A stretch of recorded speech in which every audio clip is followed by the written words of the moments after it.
I remember watching a boy on the subway.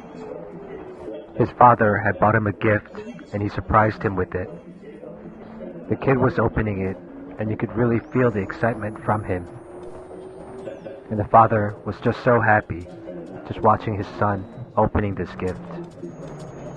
The pure joy that radiated from him.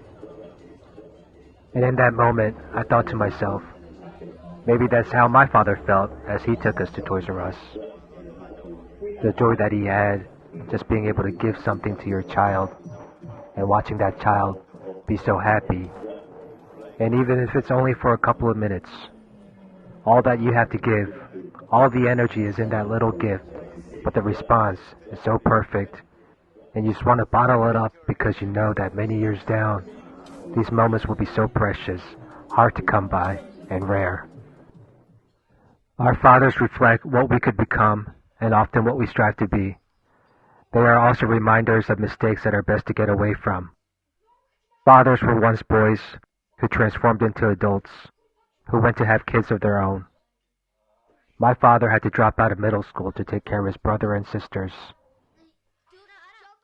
He chased my mother around on his motorcycle and eventually had me and my brother.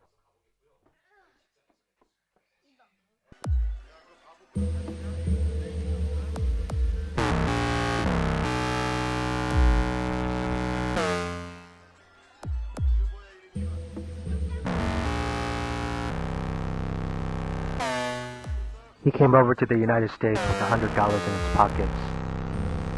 He used to run an arcade back in Korea. He was fascinated how the kids in the neighborhood were drawn to Pong, reverse engineered an existing machine that made reproductions.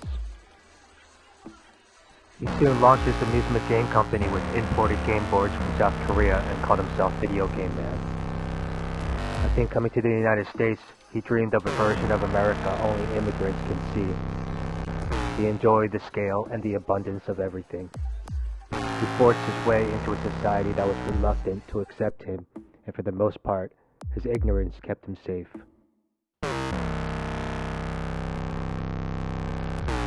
He would drive us around in his motorcycle and take us to the theaters.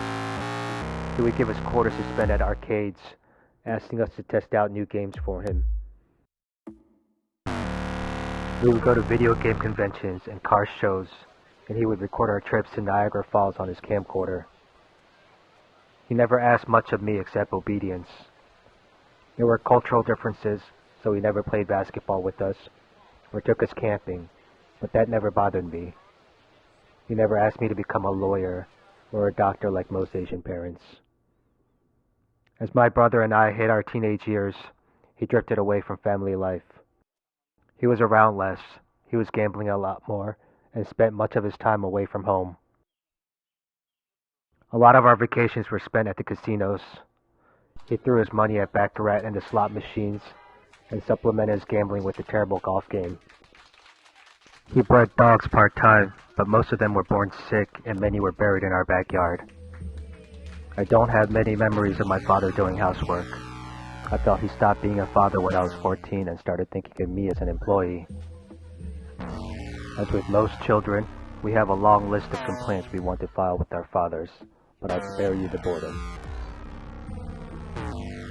As home video games became more advanced, the less interested the kids were in going to arcades and spending quarters to play games they could play for free at home.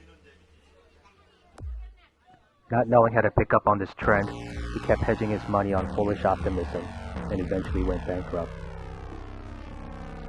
The last day of summer, before going off to college, my dad had went to the casino, hoping to make my tuition.